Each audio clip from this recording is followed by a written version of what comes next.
Good morning guys, kakagising lang namin. Prepare na din kami pababa dahil may breakfast din dito sa U-Hotel. Check namin kung ano yung mga pagkain pero sobrang lamig dito. Same sa lamig sa Mandarin. Kaya mo kasi ma-adjust din yung temperature dito guys. Like 24 lang to 24 degree pero sobrang lamig. So ang ganda dito din sa U-Hotel. So far, mahimbing naman tulog namin. Malambot din kasi yung kama. Tapos malambot din yung mga unan. So okay din.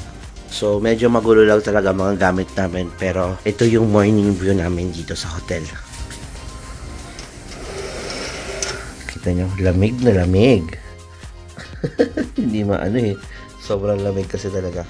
Good morning, babe.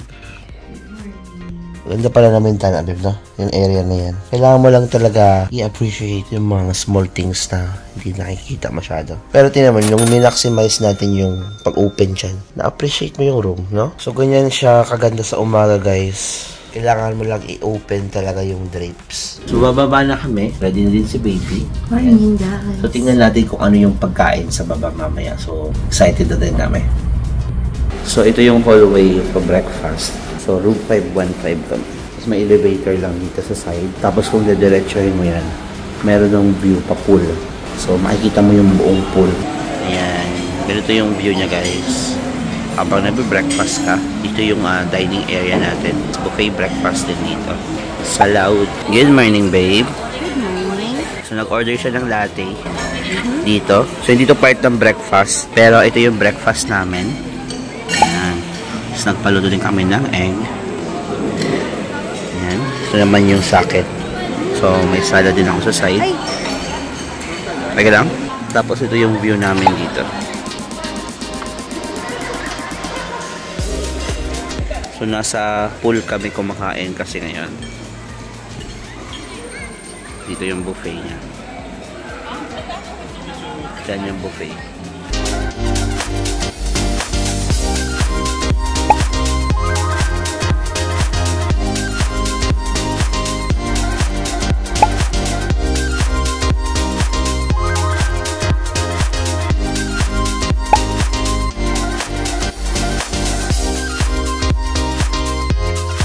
Talo ako sa chessboard pero naglaro kami ng table tennis ni baby. Hello! So baka magbigay naman kami mamaya tapos explore namin yung pool. Di pa kami naliligo sa pool sa baba. Pero maganda naman. I mean, hindi, okay so hindi lang ngayon open yung pool bar pero pwede pa din naman uminom doon malapit sa pool. So pwede pa din mag-swim and drink. So nakapag-prepare na kami. Ang target namin today, maliligo kami doon sa station 1 pero ito-check muna namin kung hindi mainit kasi kung mainit, kakain muna kami. So, wala namang plan. Basta spontaneous lang. I mean, kanina, wala kaming plan maglaro doon sa baba. Pero nag-enjoy kami hanggang 10:30 kami kanina. Mga almost 1 hour din kami naglaro. May nakalaro din na ako ng chess. Tapos, let's see. May work na kasi kami mamaya. So, hindi naman kailangan na mapagod kami talaga today. More on, masulit lang yung araw. Hello! Hello! Punta na kami sa labas. Walang plan ulit. Minsan lang madala ng mga paa.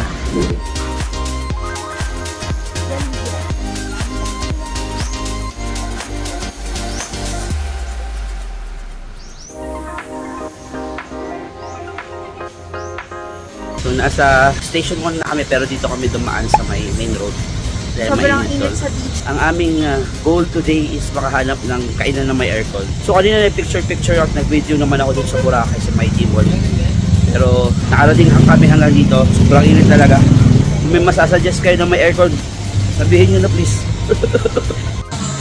Laki ng braso. Okay, so dito na kami. Saan to? Sa shore. Mama Grill. Madrid.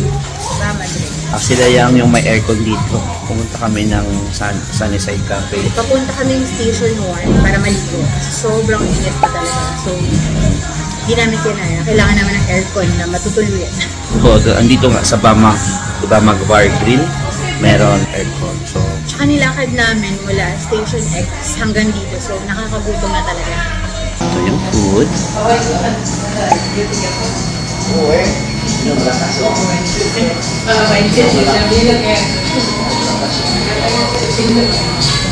ayan, lumating na yung food namin. Malalaki yung serving. So, dito kami kumain. Basta, ito yung kinainan namin. Katabi siya ng Andox. Aircon siya. Aircon din to siya. Actually, parehong aircon. Lakad na kami dito sa Station 1. Medyo mainit pa din, pero pwede na. bearable na. Unlike kanina parang tirik na tirik. No? Konti ang tao ngayon. Konting tao din ngayon. Set up na din namin. Nilagay namin ng payong para madali makita. Pero pwede na maligo. Di na masyadong mainit. Mainit pa din pero pwede na, di ba? Ligo time na. Sarap maligo. Gusto na kami mag-swimming. May work na kasi kami mamaya. So alas 4 pa lang uuwi na kami para pag 5 tulog na. Diba, babe? Diba talaga pag weekdays, mas konti yung tao. Ang fine ng sun. So bukas maliligo ulit kami pero magdadala na kami ng goggles. Tapos yung GoPro para habang nasa-swim kami, meron kami remembrance. A few moments later. So ito yung U-Hotel kapag gabi. Ayan siya. Diyan kami naglaro kanina sa may chessboard. Tapos ayun yung pool. So nagpa-massage din kami. Pero tapos na massage ulit. Andito na pala kami sa hotel. Umakit na kami kanina. Tapos bumaba lang ulit. May naghihilik habang... Massage. Hindi ka nagilig. Hindi ako nakatulog. Nakatulog daw ako sa pag-massage. Lagi naman. Lagi ko kasi iniisip yung sugat ko. Parang natamaan na agad sugat. Nakalimutan niya. Pero so far okay naman massage. Pangalawang massage namin this week. Relax na relax. So may work na kami mamaya pero kakain muna kami dahil medyo nagutom kami. Papainit na kami ng noodles. Date pa kami date. Susulitin namin yung gabi. A few moments later. Magandang umaga! So working na kami ngayon guys. Ay actually ang asawa ko lang nag-work. Ako nakahiga pa din. Ayan siya nag-work na siya ngayon. Regarding sa internet pala sa U, walang signal pala dito ang Globe. So mahina ang Globe po dito sa ating U-Hotel. Pero mabilis naman ang wifi. Nagpuputol-putol ba babe? So far, hindi pa daw nagpuputol-putol. So, kaya pinili namin actually ang U dahil may nakapag-stay na dito nakakilala namin. Ang sabi is, mabilis naman daw ang internet, pwede ka daw maka-work dito. So far, mukhang tama naman. May binibigay silang stub na para siyang computer shop na maglalas na 72 hours. Since yun yung pag-stay namin dito, 72 hours kami mag-stay. And so far, kapag labas mo ng hotel, pag pasok mo, automatic naman siya nagko-connect. So, hindi siya yung parang magla-login ka. One time mo lang siya ila-login. Maganda siya. Mabilis naman daw as of now. Breakfast namin is 3 AM. Kung nakaraan sa Mandarin, hindi kami nag-breakfast. Natulog lang ako. Pero baka mamaya, bumaba kami. Tingnan namin kung ano meron pang bukas dahil may 7-Eleven pa naman doon. Gabi na actually. So naglalakad kami ngayon dito sa My D Mall 1 AM kasi naisipan namin kumain. So, malakas pala ulan. Wala nang open na establishment. Konti pa. May konti naman. May konti naman bukas naman. Pero di na sila nagtitinda. So yun. Pupunta na lang kami ng McDo. Doon kami magbe-breakfast. Ganyan ang buhay ng night shift. Nasa McDo na kami. May humigab ba? Sabog na ako bebe. So nakabili na kami, McDo sa kanya, andok sa akin. Pero tayo naman kami may food for each store.